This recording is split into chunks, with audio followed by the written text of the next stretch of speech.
Hello, this is Reverend Don Lewis coming to you from the beautiful metaverse, and more specifically from beautiful Danville, Illinois, homeland of the Corellian tradition. And this is Midday with Reverend Don. Welcome. And as you know, if you follow Midday with Reverend Don, you can type your questions or comments on whatever platform you're watching on, and for most of those platforms, they'll show up here in my chat room, and we can talk directly. And it is Monday. We're starting a new week. My subject for today is multidimensionality and parallel lives. And my reason for having this subject, hello to Reverend Mary in the chat room, it's good to see you, is that a number of us have the feeling that there's been a bit of a timeline change, and that we are repeating certain things with a goal of doing them better. And this is something that you find when you work with timelines and multidimensionality. Sometimes you find yourself repeating things. One of the first metaphysical teachings that I remember in my life was my grandmother's teaching that if you did not like your life or part of your life, you could repeat it. And I have found in life that there is truth to this. And hello to Antonio Huerta. It's good to see you, Antonio. It's not as straightforward as all that. It's not like you know you're doing it for the most part. But sometimes you will have awareness that this is happening. And I know a number of people who have that feeling recently. And certainly not the first time I've had this situation or that I've seen other people have it. I think actually it's a regular part of life that most of us simply are not conscious of. Hello to Nikki Don in the chat room. It's good to see you. I believe very much that there are constantly multiple timelines running, and that it's perfectly natural for our seat of consciousness to go back and forth between them at different times. And our conscious awareness usually does not notice this, or if it does, it explains it away. But as we study these things, as we learn to deal with them consciously, that changes a bit. And you see the things that are different, you feel that sense of deja vu as things are happening. And sometimes you just know you've been there before. And I come from the point of view that, yes, you have been there before. How did I get to this subject? As I mentioned, I know a number of people who feel this is happening now. I also happen to have a conversation just before coming on about an anime series that a friend of mine is watching, which deals with this subject. And the heroine of this series, basically, as I understand it, has a different life or a different version of her life in every episode. And in the first one, she's a terrible, terrible villain. And at the end of the episode, she suffers a horrendous fate that's completely appropriate to her terrible behavior, and is reborn into another life. In that life, she becomes a doctor and lives a very humanitarian life after having many misadventures and setbacks through karma. And then at the end of that episode is reborn back in her first life as a child, and lives it differently. And it goes on that way. The series Sliders talked about this same idea. We've talked about it on the program before. One of my favorite film series was The Planet of the Apes when I was a child. And they talked about timelines. And hello to Rachel Brady in the chat room. It's good to see you, Rachel. Part of my conversation was how far back this idea actually goes. In the Western world, we find it at least in the 1800s. But in other parts of the world, it goes back much farther. And the idea that this is not the only version, not only not the only world, but not the only version of the world we think of, is not a new concept. In the Planet of the Apes, they described it as being like a multi-lane highway. That there are many, many lanes going up the highway. Hello to Renee in the chat room. It's good to see you, Renee. And on each of these lanes, of course, there is traffic. And on one of them is our little car, which is our consciousness. And that it is possible to transfer from one lane to another. Of course, it doesn't talk about how, although I believe we do talk a bit about that in the Third Degree book. Because it is possible to do consciously. However, it's one of those things that you really need to know what you're doing before you try to do it consciously. But I think we do it unconsciously all the time. And when your car transfers into that other lane, it doesn't mean the first lane goes away. It doesn't even mean you're not still in that lane, but it's not your point of consciousness that's in that lane. That timeline goes on to its necessary future. But the future you're experiencing becomes a different one. This is very interesting, and I think most people, it's often called the Mandela effect, where different people remember certain things sometimes drastically differently, and not just one or two. And it gets its name because there are a number of people who remember Nelson Mandela as dying in prison, when in this particular timeline we are in, he lived through his imprisonment and eventually became president of South Africa. But the theory is those people who remember it differently are not making a mistake. They have transferred their timeline from another different one. Now, these are some of the more advanced ideas in metaphysics. They're some of the harder things to work with. I often talk about the one real danger in metaphysics, not the one that some people love to warn you about, but the one you really need to be worried about is when you work with the higher levels of metaphysics, your understanding of reality can become unraveled because it's not what we think it is. It's not what we're taught it is. It is a far more complex thing. And you need to have a very strong sense of who you are in order to be able to start to work with things like multidimensionality, really magic itself. Because once you realize that you can use magic, which is using your thought and emotions and occasionally physicality to influence the energy of the world to change the way things are happening, well, then you realize it's not all so solid as it appears. And you need to be able to deal with that before you start working with it. Some people find their connection to reality very tenuous as they start working with us because it wasn't as strong as it needed to be when they started. This is why when I teach metaphysics, I always focus on grounding first. Grounding, keeping your energy clear, doing your shadow work, being clear on who you are. Because no matter what timeline you're in, you're still the same inside. No matter where you go, there you are. And if you're strong in who that is, you can handle all of it. So I think my question to viewers, and feel free to put it into the chat room if you have a ready answer, have you in the last week had the feeling of a change in the timeline? Do you feel like you're repeating things or that you're approaching them differently than you perhaps previously did? I'd be very curious to hear if there are other people, besides the several people that I know, who are having this feeling. And hello to Magical Mermaid in the chat room. And Magical Mermaid says, good day, Dr. Reverend Don Strange, my favorite Marvel character. Alrighty then. Good morning, Magical Mermaid. And Renee says, excellent discussion. Thank you, Renee. This is one of those things.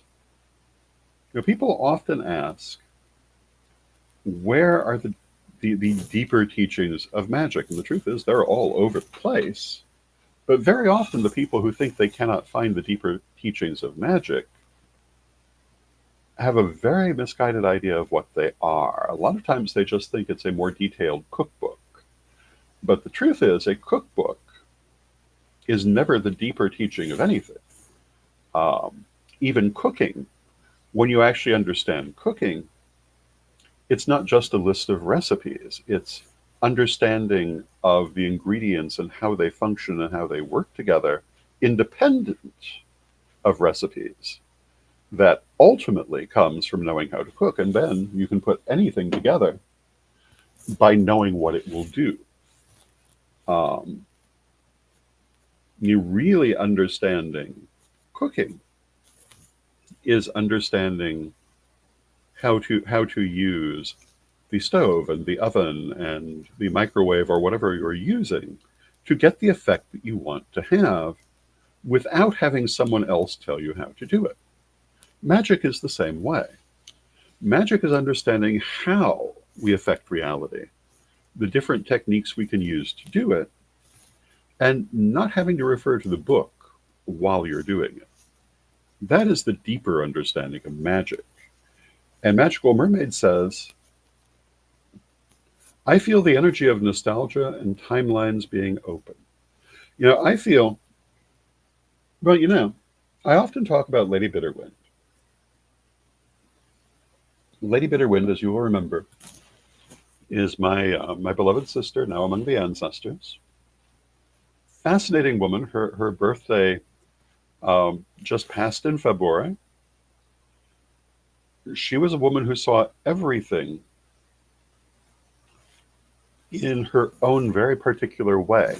One of her ideas, back in the year 2000, she believed that there were many souls being reborn at that time, specifically because of all the hoopla Western civilization had made in previous centuries about the coming of the year 2000. That they wanted to be here to see what was going to happen and to influence it. I think as we look at what's happening today, I think to some extent that is the play we're watching. We're watching, for want of a better way to put it, the forces of, quote, good and evil, end quote, battling over the future of the age. And, I'm not particularly certain that we can say that the forces of good are winning at this moment, but the fight is not over. And I think we must put our energy toward the future we want to see, while bearing in mind the concept of dimensionality. Now, Mary says, I've been feeling like timelines are shifting around me. I've had dreams about this. That's exactly what I'm talking about. And I know a number of people who are experiencing this. This is not the first time I've ever encountered that. I have tended to live in a bit of a time bubble where this sort of occasion happens. Hello to Reverend Michael in the chat room.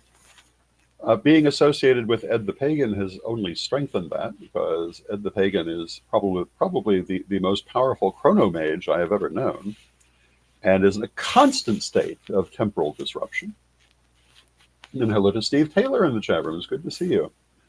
So working with and intentionally changing timelines, something I've dealt with for a very long time, singly and with others.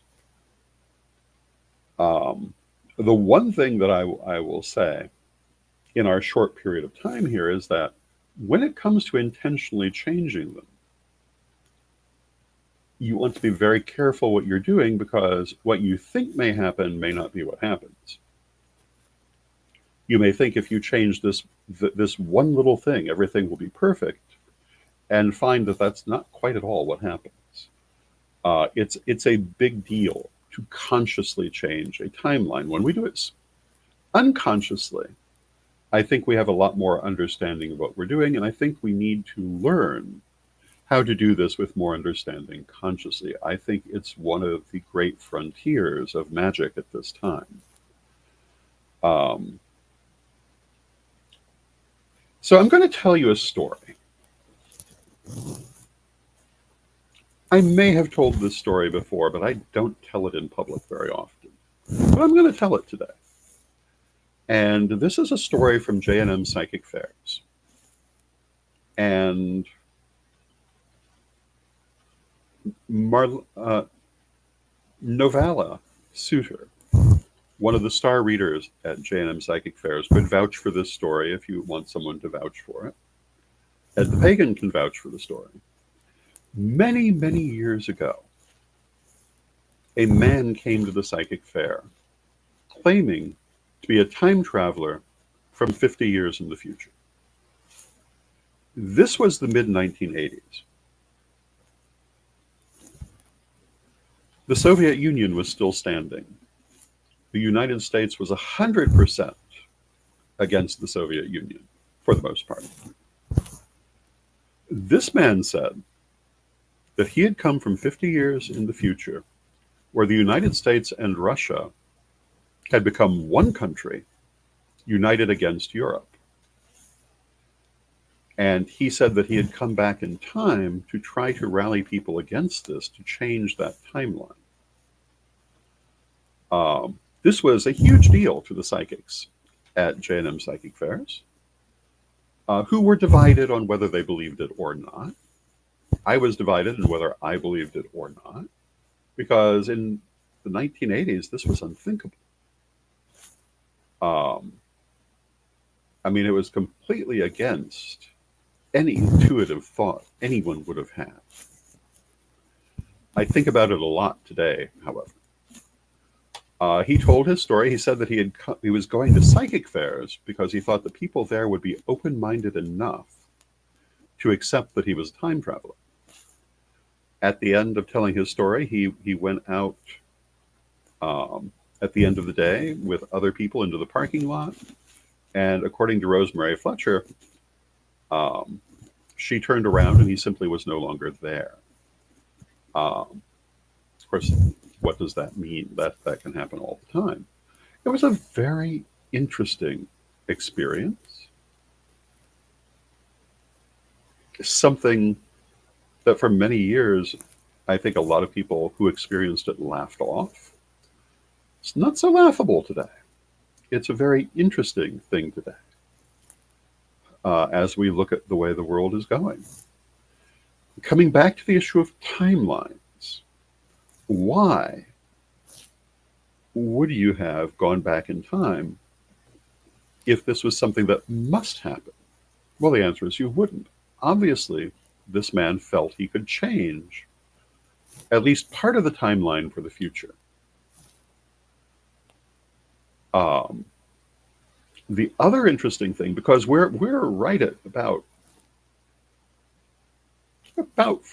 40 years or slightly more. I'd have to sit and do the math from the exact time, but we're right about 40 years from this event.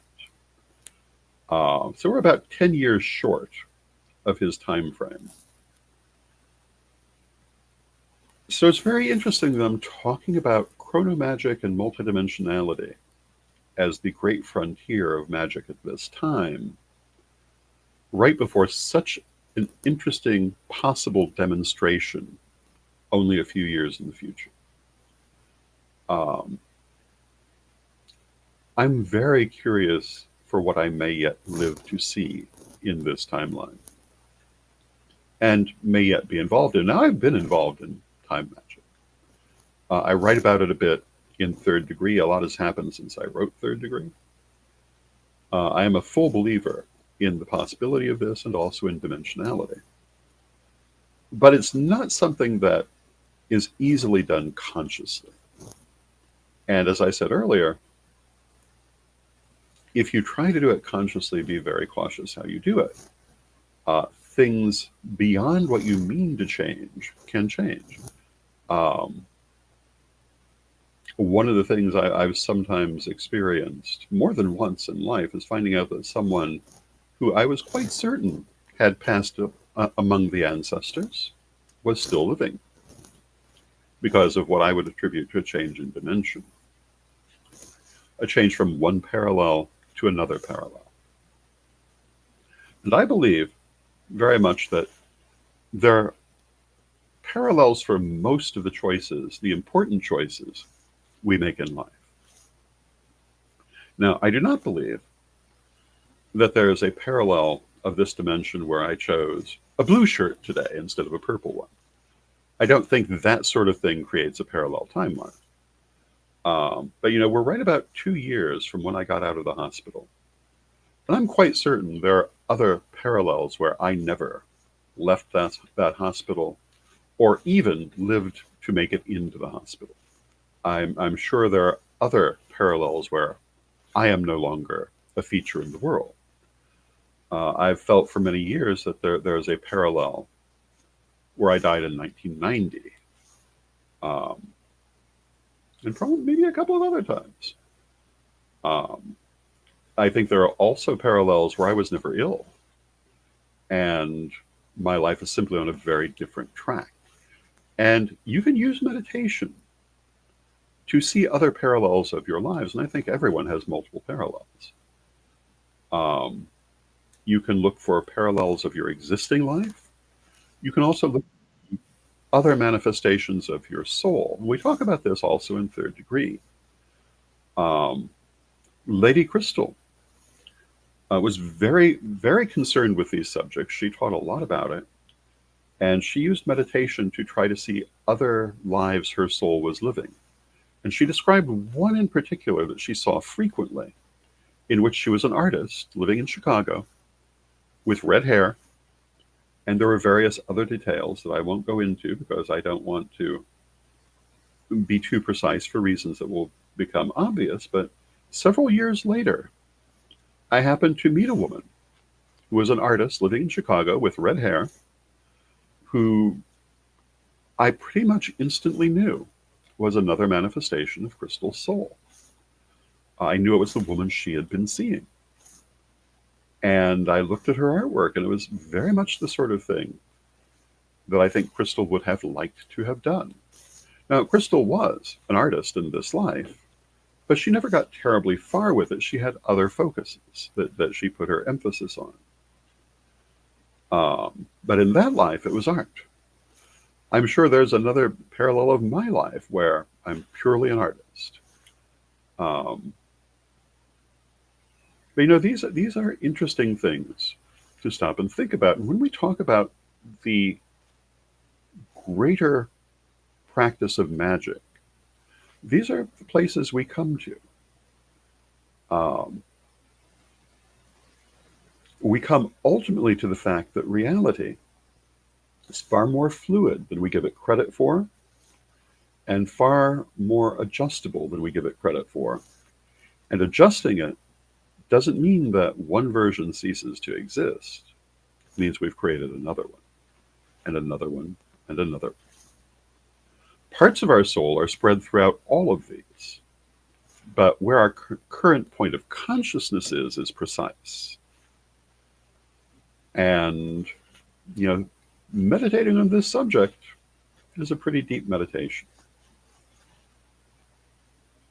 Now, I think some of you know that we had a very traumatic week last week. There was a death in the family. The death of a sweet young woman, only 19 years old. Very tragic.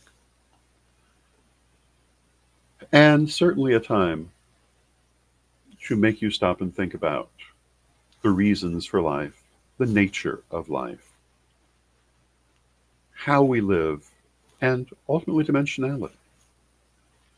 And I have to say, my mind has been on these subjects heavily these last few days. And I think that we all come to points in our life where we ask ourselves, why are we here? Is this where we must be? Can we change it? And, my answer to that is we're here to learn and grow, and we don't only do that from pleasant things. But can we change it? I believe absolutely that's the whole point of magic. And we can change it more than most of us realize. But we need to be careful with that. And I think that some people who are described as being mentally ill, and I do not challenge that description, but I think the problem is that they're seeing multiple dimensions without understanding what they're seeing. Not always, but sometimes. I think that was a big part of my father's issue. It's not that they're not seeing anything. It's just not what is here. And this is one of the reasons we must approach dimensionality with some care and make sure we know who we are before we start working with it. But if you've done that, it's a fascinating study. And we'll probably talk more about it in the future. I can't imagine we won't. We've certainly talked about it in the past.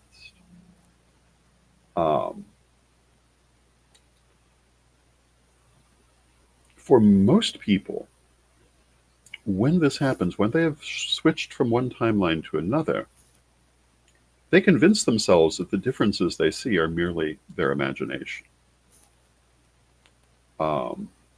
The favorite example is when you wake up on Thursday morning, but you think it should be Friday. And you run into other people through the day who think it should be Friday, but it's really Thursday. And what Lady Crystal taught me was that, well, that's because you've done Friday and you didn't like it, and you've gone back to Thursday. I think we do this frequently. Does that mean the first Friday ceases to exist, though? No, it does not. It goes on to its own future, but you have changed your point of consciousness. Magical Mermaid says, we only use a small part of our brain, perhaps only a small part of our soul. And yes, that's exactly what I'm saying. And we talked about the soul one day last week. I don't remember exactly when, but I believe the soul is a very complex thing, and that our point of consciousness is not anything resembling the totality of our soul. I think the Egyptian teachings about the soul are much closer to reality than, say, Christian teachings about the soul. That the soul has many parts that are not all expressed in this world, and that are expressed in ways of which we're not necessarily conscious in this world. So I believe that we have this incarnation that we are experiencing. But we also have parallels of this incarnation that we're also experiencing, even though our consciousness does not realize it. Our soul may also have other incarnations that it's in, because time does not exist in the spiritual world the way it does here. That's generally understood in metaphysics. And the soul is having those existences as well, and still exists as the part that remains as an ancestor from many lifetimes. I think it's a very complex operation. So with that, it's time for a word from our sponsor. And our first sponsor today is me, and I'm offering a special on readings for the next few days. I am a little behind where I need to be financially, and I'm hoping some people will want to get some readings. So I'm offering a special price, $80 for an hour, as opposed to my normal price, which is $100 for an hour, and also less for other readings. And you can find all the prices on my Facebook page. If you're interested in getting a reading, this I think is a very, very good time for a reading, and you can DM me on Facebook or email me at donlewishp@aol.com and set one up. I hope some people will be interested. And I will be offering this for the next couple of days. So think about if you would like a reading. And with that, for next week.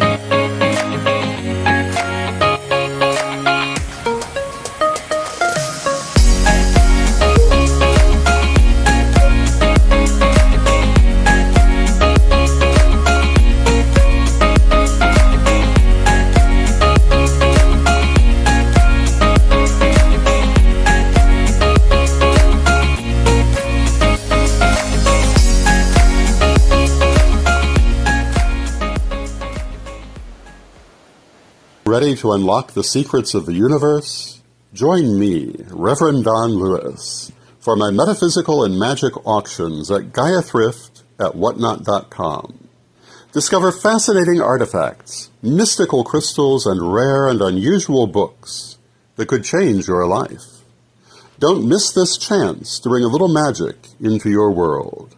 Reverend Don's Metaphysical and Magic Auctions, where the extraordinary can become yours.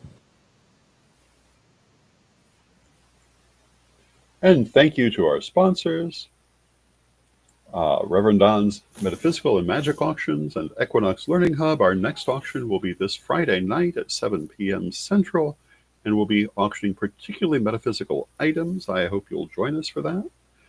And a final little sponsorship. Reverend Don's Book of Stones, Metals, and Crystals is now available. The hard copies have been ordered. If you're waiting for a hard copy, they are on their way from the publisher. If you ordered the ebook, I believe you should already have it, and I hope that you're enjoying that. And if you would like a copy, you can find that at CorellianPublishing.com. And it's a book on stones, metals, and crystals, but also many other things. It talks about using stones for healing through a variety of different ways, and therefore also talks about chakras and meridians, and we talk about a variety of related subjects, as well as the base subject of stones, metals, and crystals. So those of you who have bought that book, I hope that you enjoy it. And with that, we've come to the end of our half hour, and let us close with our prayer, as we always do. Divine Mother Goddess, Divine Father God, beloved ancestors, we thank you for all that you do for us in our lives, and we rejoice in this walk we walk together, and we ask you to help us to remain grounded and focused in our lives, and to not lose our place in reality as we learn just how complex reality can be. Help us to find our way through this lovely journey of life and all the many hallways that it offers us to go down. Beloved Mother Goddess, beloved Father God, beloved ancestors, we thank you with great love and know you're always with us. We thank you for your presence, and may you be blessed now and always. May you be blessed now and always. And I will see you again tomorrow when we will talk about some other interesting metaphysical subject. And until then,